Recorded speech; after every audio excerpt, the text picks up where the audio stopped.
개념을 가지고 세상을 이해하고 특징을 가지고 사람이나 세상을 판단하는 경우가 많습니다.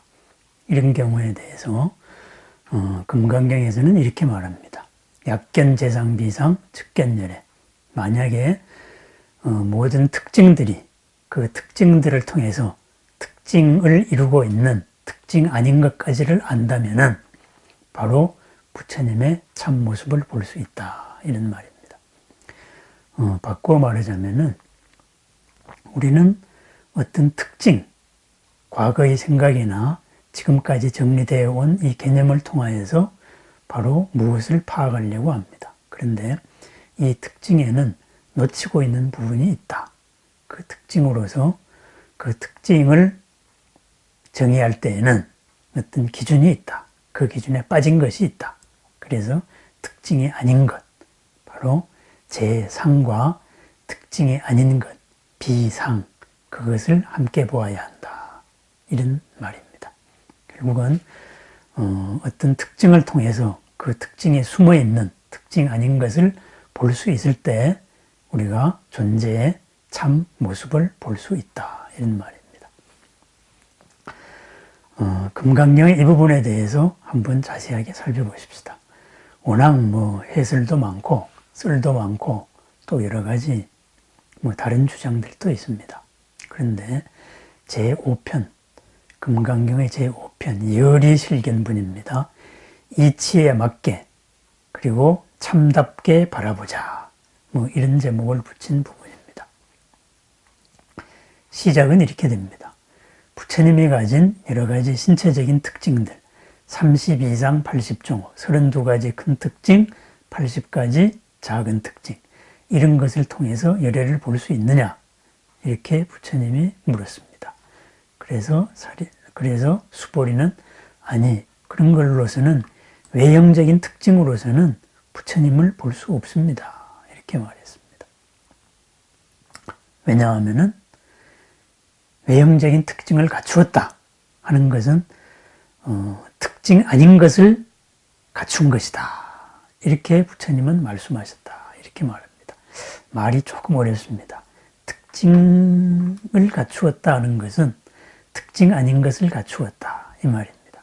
이게 무슨 말이냐 하면은 무수한 여러 가지 내용들, 이 내용들이 하나의 우리 보편적으로 아니 일반적으로 보이는 모습으로 드러난 것을 우리는 특징이라고 말합니다. 좋은 사람의 특징, 나쁜 사람의 특징, 훌륭한 사람은 이런 습관이 있고 성공한 사람은 이렇고 그렇지 않은 사람은 이런 게 있다. 이런 말도 우리 주위에서 많이 듣습니다. 그것을 이룰 수 있는 수많은 인연들, 특징에 포함되지 않은 수많은 것들 가운데에서 골라서 추려낸 것이 바로 특징입니다. 결국은 이 특징에 포함되지 않은 것들이 더 많다 이 말입니다. 그리고 또 하나는 기준을 달리하면은 새로운 특징은 무수히 만들어낼 수 있다. 이런 말이 되겠습니다. 다만 이런 어떤 관점을 보통 사람들이 가지고 있는 관점에서 볼 때 이러이러한 특징이 있다. 이렇게 볼 수 있다. 이렇게 말했다. 그 말입니다. 그래서 부처님께서 어떤 특징, 상을 갖추었다. 이렇게 말하는 것은 실제로는 특징 아닌 것, 이런 것까지 다 갖추었다. 전체를 말씀하신 것이다. 바로 이런 말이 되겠습니다. 그래서 세종께서 확인하는 문장이 이렇습니다. 특징을 갖추었다 하면은 반드시 허망함이 존재한다. 즉 진실 아닌 것이 존재한다. 그렇지만은 특징이 아닌 것, 어떤 개념이나 특징으로서 드러날 수 없는 것까지 다 갖추은 것에는 허망함이 없다. 그러므로서 모든 상, 드러난 특징들, 재상을 볼 때에는 부처님의 드러난 특징을 볼 때 그 특징에 포함되지 않은 특징 아닌 것, 비상까지를 다 보아하면은 바로 진실로 부처님의 참모습을 볼 수 있다. 이랬습니다. 우리 눈앞에 만약에 지금 눈앞에 부처님이 나타났다고 합시다. 그것을 우리가 어떻게 부처님으로서 알 수가 있겠습니까? 인도 사람 같으면은 32가지 큰 특징이 있고 80가지 작은 특징이 있다. 그걸 가지고 구별을 했을 겁니다. 그런데 미의 기준도 다르고 그런 것도 우리는 모릅니다. 그러면은 어떻게 부처님을 알 수 있겠습니까? 부처님은 이러이러한 속성, 이러이러한 여러 가지 능력, 이러이러한 여러 가지 자비, 지혜 이런 것이 있다. 그것을 아는 만큼 우리가 볼 수 있을 것입니다. 만약에 우리의 알미 어떤 형상적인 거나 아니면은 내 주견에 치우쳐서 봤을 때는 부처님이 눈앞에 나타나도 우리는 볼 수가 없습니다. 왜? 나의 틀이, 지식의 틀이 부처님의 모든 것을 수용할 수 없기 때문입니다. 결국은 이 말은 이렇습니다. 약견재상비상 측견열애. 특징을 통하여서 특징 아닌 것까지를 다 볼 수 있다면은 그것이 진실한 참모습을 볼 수 있다. 이 말은 우리의 알에 대해 가지고 우리의 알미나 우리의 어떤 기준에 대해 가지고 절대적으로 신뢰를 두지 말라. 있는 그대로는 우리의 기준에 포함될 수 없는 여러 가지가 있다. 우리의 기준은 어제까지의 지식의 총결합이고 그리고 있는 그대로는 어제까지와 다르게 오늘도 변화하고 있는 어떤 모습이다. 이런 말입니다. 어제까지의 내 기억에 아주 훌륭한 사람이었습니다. 그럼 그 사람도 오늘 훌륭할 가능성이 큽니다. 그렇지만은 오늘은 남들 보이지 않는 데에서는 어떠한 일을 할지도 모릅니다.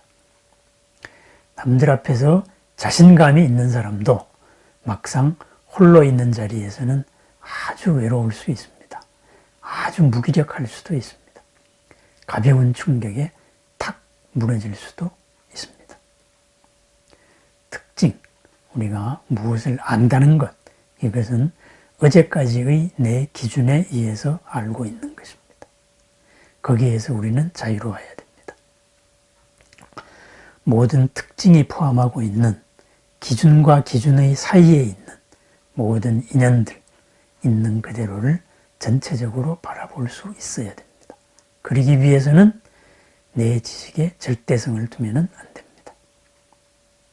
내 스스로의 생각을 항상 반성해야 됩니다. 나는 지금 이 사람에 대해서, 이 사실에 대해서 무엇을 모르고 있는가? 지금까지 이 사람과 이 사실에 대해서 내가 판단하고 있는 기준은 무엇인가? 그것이 바로 약견재상, 모든 특징을 본다 이겁니다. 재상을 비상, 비상까지를 본다면, 특징 아닌 것까지를 본다면 비로소 전체를 볼 수 있습니다. 우리는 부처님이 아니기 때문에 전체를 볼 수는 없습니다. 다만 순간적으로 내려지는 판단보다 더 큰 것을 볼 수는 있습니다. 더 큰 것을 보면 그만큼 더 있는 그대로에 가까워집니다. 나도 이롭고 남도 이로운 당신도 이로운 삶에 접근할 수 있습니다. 얼핏 떠오르는 내 생각, 내 기준, 어제까지의 기준, 어제까지의 지식으로 판단했을 때 오류를 범할 수도 있다 이 말입니다. 약견재상비상 측견열애를 통하여서 우리들의 판단, 생각을 한번 정리해보는 시간이었습니다. 감사합니다.